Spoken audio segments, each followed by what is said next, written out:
Nagbigay ng kanilang panig ang BARM government matapos ang naging pahayag ni Senate President Cheese Escudero na deemed ipso facto resigned ang lahat ng mga appointed members ng parliament na naghain ng COC para sa halalan sa susunod na taon. Humarap sa media si BARM spokesperson Maud Asnin Pendatun at narito ang kanyang sagot sa issue. Nabanggit po ng ating Senate President Cheese Escudero patungkol ho doon sa status ng mga members of the parliament na nag-file ho ng kanilang certificate of candidacy, saying that ipso facto deemed resigned because they are appointed officials, they are appointed to their respective positions. Actually, ito pong usapin na ho na ito ay this is not the first time, or this is not the first time na napag-uusapan ho ito sa BARM and even during the time of ARMM. Kung matatandaan ho natin, during the then ARMM, noong 2013 elections, meron ho tayong mga OIC officials appointed by President Aquino starting 2012. Naghain din ho sila ng kanilang certificates of candidacy but they were not deemed resigned during that time. And more recently, noong 2022 elections, meron ho tayong mga members of the parliament na tumakbo bilang mayors, vice mayor, congressman, congresswoman. They were not also deemed resigned during those experiences.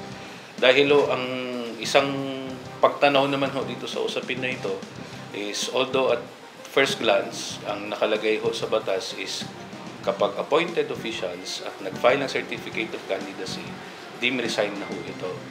No? But ang isang pagtanaw naman ho is yung mas tinitignan yung nature ng position. So yung sa case po ng mga members of the parliament, kung ang pagtingin ho natin ay yung kanila pong nature ng position ay political, therefore elective, no? Yun po yung mas tinitignan. Hindi yung manner kung saan ho nila nahawakan or kung paano ho nila nahawakan yung position. In this case, they were appointed by the President. Okay? So, doon ho nagkakaroon ng complications, no? Doon sa kung ano yung pagtanaw doon sa nature ng position ng mga members of the Parliament. Again, ang meron na rin pong mga pertinent na batas, no, na nagsasabi na ang dapat tong tinitignan is yung nature ng position. And in fact, in 2022, humingi din ho tayo ng legal opinion from the COMELEC. At doon, sa nasabing legal opinion, nabanggit nga na ang pagtanaw doon sa position ng mga members of the parliament, even though they are appointed by the president, ay political in nature. So they are not deemed resigned during that time. So the past two experiences na medyo similar sa kung ano yung napag-uusapan ngayon, yun din yung naging ika nga ay guide natin kung bakit ang naging siste ay after the filing of certificate of candidacy, hindi ho deemed resigned or the members of the parliament naghain ay they continue to serve yung kanilang duties and responsibilities. Pero okay na rin ho that we are discussing this at this point, at this early.